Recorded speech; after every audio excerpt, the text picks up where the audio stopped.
የጉንዳን ብልሃትና የሴት ብልሃት። በድሮ ዘመን አንድ አባቱን ሲያገለግል የነበረ ቴዲ የሚባል ወጣት እንዲህ ሲል ለአባቱ ይጠይቃል። አባዬ፣ እናትም አባትም ሆነህ አሳድገኛል። እኔም እስካሁን እያገለገልኩህ እና እየጦርኩህ ቆይቻለሁ። ስለሆነም መርቀኝና የራሴን ሕይወት ልጀምር ነው ይለዋል። አባትም ልጄ፣ እንዳንተ ያለ ልጅ ፈጣሪ ስለሰጠኝ ሁሌም እያመሰገንኩ ኑሬያለሁ። እናም ለአዲሱ ሕይወትህ የጉንዳን ጉልበትና የሴት ልጅ ብልሃት ይስጥህ ብለው አባት ለልጅ ይመርቁታል። ቴዲም ብዙ ምርቃት እመረቃለሁ ብሎ ነበርና እንዴት ካልጠፋ ምርቃት እንደዚህ አባቴ ይሰድበኛል በማለት በድጋሚ አባት ዞር ብሎ ሳይመለከት ከትውልድ ቦታው ብዙ ቀን ተጉዞ ይሰደዳል። እናም አንድ ቀን መንገድ ላይ አንድ ሽማግሌ ያገኛል። ልጄ፣ የት እየሄድክ ነው? ቴዲም ሲጠይቁት ቴዲም የት እንደሚሄድ አላውቅም በማለት ይመልስላቸዋል። ሽማግሌው በመገረም ለቴዲ እስኪ ቁጭ በል ይሉና ቴዲ ከሽማግሌው አጠገብ ይቀመጣል። ከየት ነው የመጣኸው? ቴዲም የመጣበትን ነገራቸው። የተናደድክ ትመስላለህ ሲሉት አዎ ተናድጃለሁ ይላል።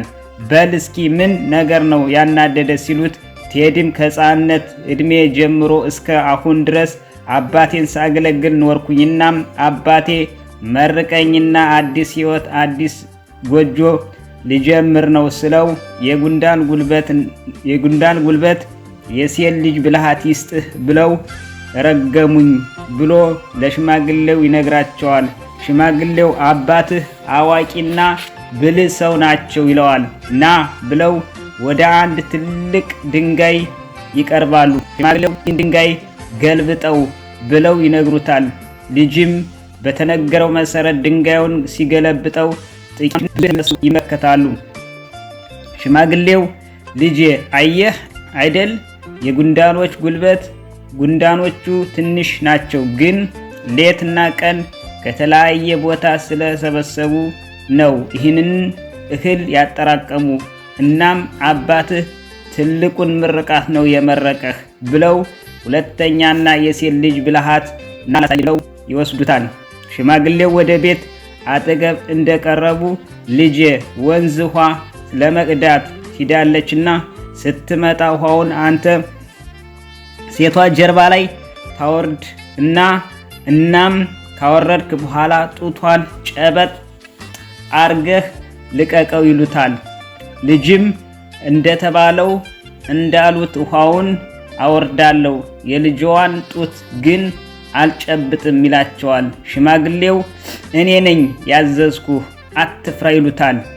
እናም ቴዲ እየፈራ የተባለውን ልጅቷ ስትመጣ በፊት ውሃውን እንዳወረደ ጡቷን ጨበጥ ሲያደርግ ልጅቷ እውይ ብላ ትጮኻለች። አባትም ከውጭ ሆነው ምን ነው ብለው ይጠይቃሉ። ልጅቷም ትንሽ ዝም እንዳለች እንስራው የውሃ መያዣው ወርቆ ተሰብሮ ነበር በማለት ለሽማግሌው ትናገራለች። ሽማግሌው ይሰበር ሌላ ይሰራል፣ ለምን ትደነግጫለሽ ይሉና ቴዲ ከቤት ይወጣል። እናም ወደ ሽማግሌው አጠገብ ቁጭ ይላል። አየ ልጄ፣ ጡቴን ያዘኝ ብላ ያልተናገረችው ችግር እንዳይፈጠር በማለት የፈጠረችው ብልሃት ነው።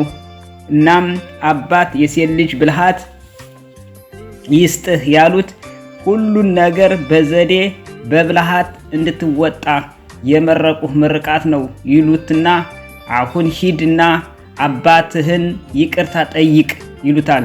ቴዲም አባቱን ይቅርታ ጠይቆ ያችን ለመጀመሪያ ጊዜ ጡቷን የነካትን የሽማግሌውን ልጅ ሽምግልና ልኮ በክብር ባህል ድል ባለ ሰርግ አገባት።